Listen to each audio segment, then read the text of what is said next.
Hariri says to return to Lebanon in next 2 days. Beirut, Reuters, Saad al-Hariri will return to Lebanon from Saudi Arabia within 2 days, he said on Tuesday, 10 days after his shock resignation as prime minister in a broadcast from Riyadh. Writing on Twitter, Hariri said he was well and that his family was staying in Saudi Arabia. His abrupt resignation on November 4 sent Lebanon spinning into political crisis and back onto the front line of the Middle East power struggle between Saudi Arabia and Iran. Iran's ally Hezbollah holds major sway in Lebanese politics. It has long been a foe of Hariri, but as part of the coalition government he formed last year and called for his return.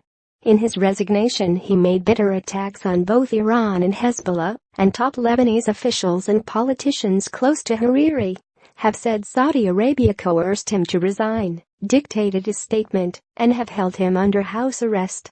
Riyadh and Hariri have both denied that.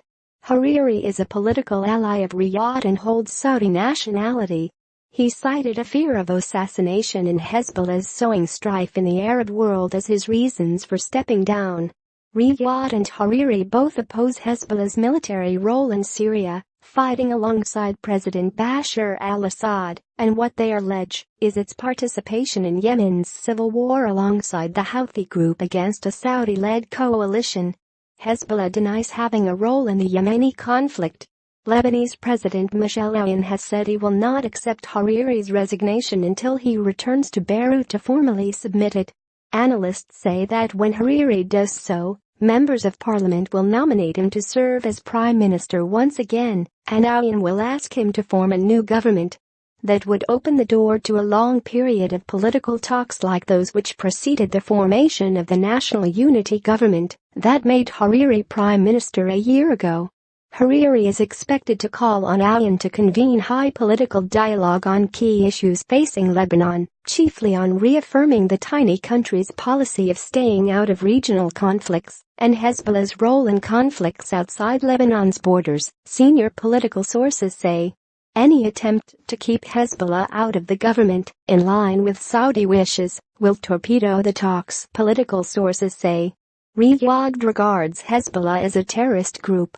Hariri warned on Sunday in his first interview since resigning of possible Gulf Arab sanctions against Lebanon and of the livelihoods of the 300,000 to 400,000 Lebanese in the Gulf. After Hariri's resignation, Saudi Arabia accused the Lebanese government of declaring war on it because of Hezbollah's pivotal role in Lebanese politics.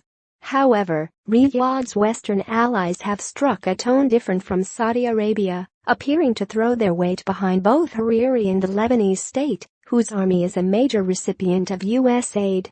Sources across Lebanon's political divide have said Hariri struck a more compromising tone in his interview than in his resignation statement, at one point holding out the possibility of rescinding his decision to quit. They say this represents a retreat by Saudi Arabia, attributing it to Western pressure. The Maronite Patriarch Bachar Boutros al-Right, head of Lebanon's biggest Christian community, met Hariri and Saudi King Salman and Crown Prince Mohammed in Riyadh on Tuesday. Saudi Al Arabiya television quoted him as saying he supported the reasons for Hariri's resignation. His comments reflect the views of some politicians in Lebanon's divided Maronite community, but not President Aoun.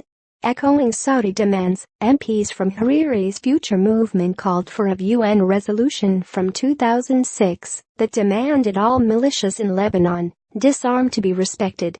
Hezbollah is the only Lebanese group with a militia and says it needs weapons to secure Lebanon from Israel. Hezbollah's Lebanese opponents have long demanded it disarm. Lebanese politicians have previously held talks on Hezbollah's arsenal as part of a dialogue on a national defense strategy, but have never seriously discussed disarming it. Reporting by Sarah Dadich, Lila Bassam, Ellen Francis and Tom Perry. Lila Bassam. Writing by Angus McDowell. Editing by Tom Perry, Mark Heinrich.